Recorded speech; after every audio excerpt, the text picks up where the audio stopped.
Good morning বন্ধুরা, Karimganj daily নিউজে আপনাদের স্বাগত জানিয়ে শুরু করছি আজকের গুরুত্বপূর্ণ সংবাদ শিরোনামগুলি। এবার পুজোর আনন্দে খলনায়ক হতে পারে বৃষ্টি। গৌহাটির 450টিরও বেশি পুজোর সর্বনাশ করতে পারে বৃষ্টি। রাজ্যের সকল জেলায় প্রবল বৃষ্টিপাতের সতর্কতা জারি করল আবহাওয়া দফতর। বিস্তারিত থাকবে প্রতিবেদনে। নিয়োগ প্রক্রিয়ায় ব্যাপক অনিয়ম, চাকরি বাতিল 14 জন ম্যালেরিয়া অফিসারের।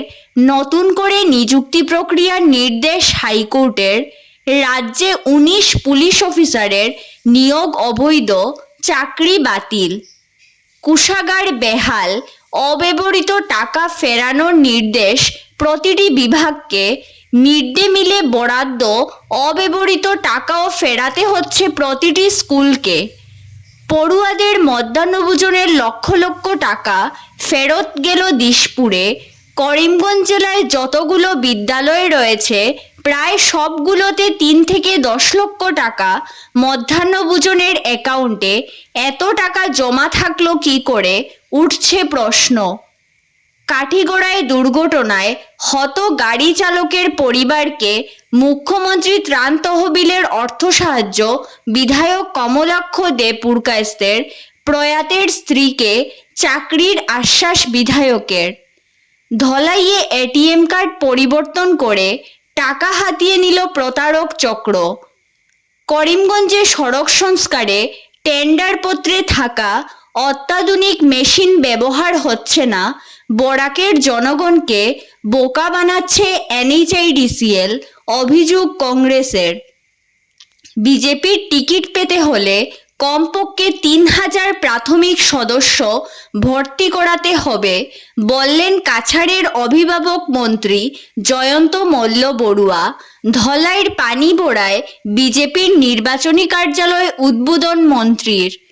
বরাক ও ব্রহ্মপুত্র উপত্যকার দূরত্ব গুছিয়েছে বিজেপি সরকারের আমলের উন্নয়ন, বললেন মন্ত্রী জয়ন্ত মল্ল বড়ুয়া। রামকৃষ্ণনগর ও পাথারকান্দিতে সমজেলা কার্যালয়ের উদ্বোধন মন্ত্রীর। বিস্তারিত প্রতিবেদনে যাওয়ার আগে প্রত্যেক দিনের গুরুত্বপূর্ণ খবর পেতে অবশ্যই ভিডিওটিতে একটি লাইক করে ইউটিউব চ্যানেলটি সাবস্ক্রাইব করে পাশের বেল আইকনটি বাজিয়ে রাখবেন এবং ফেসবুক পেজটি ফলো করে ভিডিওটি শেয়ার করবেন। এবার সংবাদ শিরোনামগুলোর বিস্তারিত হলো। নিয়োগ প্রক্রিয়ায় ব্যাপক অনিয়ম, চাকরি বাতিল হলো 14 ম্যালেরিয়া অফিসারের। নতুন করে নিযুক্তি প্রক্রিয়ার নির্দেশ হাইকোর্টের। জেলা ম্যালেরিয়া অফিসার পদে নিয়োগের জন্য প্রকাশ করা বিজ্ঞাপন, নিয়োগ প্রক্রিয়া এবং নিয়োগের তালিকা বাতিল করে দিল হাইকোর্ট। একই সঙ্গে শীঘ্রই সংশ্লিষ্ট পদে নতুন করে নিয়োগ প্রক্রিয়া শুরু করতে এপিএসসিকে নির্দেশ দিয়েছে গৌহাটি হাইকোর্টের ডিভিশন বেঞ্চ। হাইকোর্টের এই নির্দেশের ফলে নিয়োগপ্রাপ্ত 14 জন ম্যালেরিয়া অফিসারের চাকরিও বাতিল হয়েছে। পুজোর আনন্দে খলনায়ক হতে পারে বৃষ্টি। দুর্গাপূজার আর মাত্র বাকি 4 দিন, কিন্তু গত 2 দিন ধরে রাজ্যের বিভিন্ন প্রান্তে লাগাতার বৃষ্টিতে উৎসবমুখর মানুষের কপালে চিন্তার বাজ ফেলেছে। তবে কি এবার দুর্গাপূজার আনন্দ ম্লান করবে আবহাওয়া? হতেও পারে।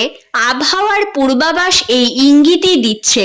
বিশেষ করে গৌহাটি মহানগরীতে এবার বৃষ্টি পূজার আনন্দ ম্লান করতে পারে।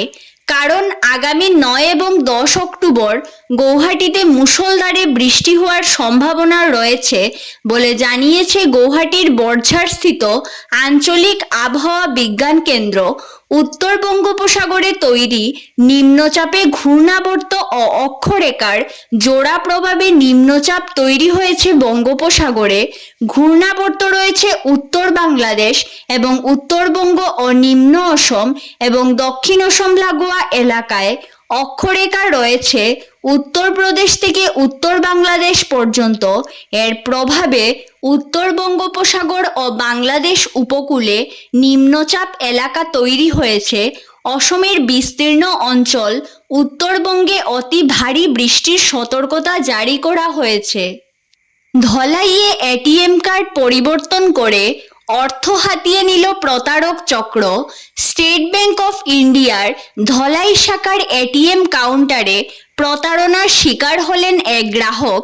শুক্রবার সকাল 11টা নাগাদ ধলাই বাজার এটিএম কাউন্টারে লালবিহারী কৈরি নামের এক গ্রাহক টাকা তুলতে গেলে তার এটিএম কার্ডটি আটকে যায়, আর এরই মধ্যে এক প্রতারক চক্রের ফাঁদে পড়ে যান তিনি। প্রতারক চক্রটি এটিএম কার্ড বদল করে চলে যায়। পরে সেখান থেকে প্রায় 4 কিলোমিটার দূরে পানিবোড়া বাজারে এটিএম কাউন্টার থেকে 26,000 টাকা হাতিয়ে নিয়ে উধাও হয়ে যায় চক্রটি। মুহূর্তের মধ্যে ব্যাংকের খাতা খালি হয়ে যাওয়ায় মাথায় হাত পড়ে ওই গ্রাহকের। দুর্ঘটনায় হত গাড়ি চালকের পরিবারকে মুখ্যমন্ত্রী ত্রাণ তহবিলের অর্থ সাহায্য উত্তর করিমগঞ্জের বিধায়ক কমলাক্ষের। প্রয়াতের স্ত্রীকে চাকরির আশ্বাসও দেন তিনি। কাটিগড়ায় নিজের অবস্থানটা আরও শক্ত করতে লাগাতার চেষ্টা চালিয়ে যাচ্ছেন উত্তর করিমগঞ্জের বিধায়ক কমলাক্ষ দে পুরকায়স্থ। স্থানীয় বিধায়ক না হয়েও করে যাচ্ছেন নানা কাজ। গত 7 সেপ্টেম্বর কাটাকালে মর্মান্তিক এক সড়ক দুর্ঘটনায় প্রাণ হারিয়েছিলেন বদরপুরের ধর্মনগর কলোনির একই পরিবারের 3 জন সহ গাড়ি চালক কাঠিগড়া কাতিরেইলের বাসিন্দা অজিত দেবনাথ। পরিবারের মূল উপার্জনকারী অজিতের মৃত্যুতে ভেঙে পড়ে গোটা পরিবার। অজিতের স্ত্রী তখন অন্তঃসত্ত্বা, ছোট এক ছেলে সহ রয়েছেন বৃদ্ধা মা। ঘটনার কথা শুনে অসহায় ওই পরিবারের পাশে দাঁড়ান উত্তর করিমগঞ্জের বিধায়ক কমলাক্ষ দে পুরকায়স্থ। সহায়তার আশ্বাসও দেন। 1 মাসের মাথায় ফের একবার অসহায় ওই পরিবারে গিয়ে হাজির হন তিনি।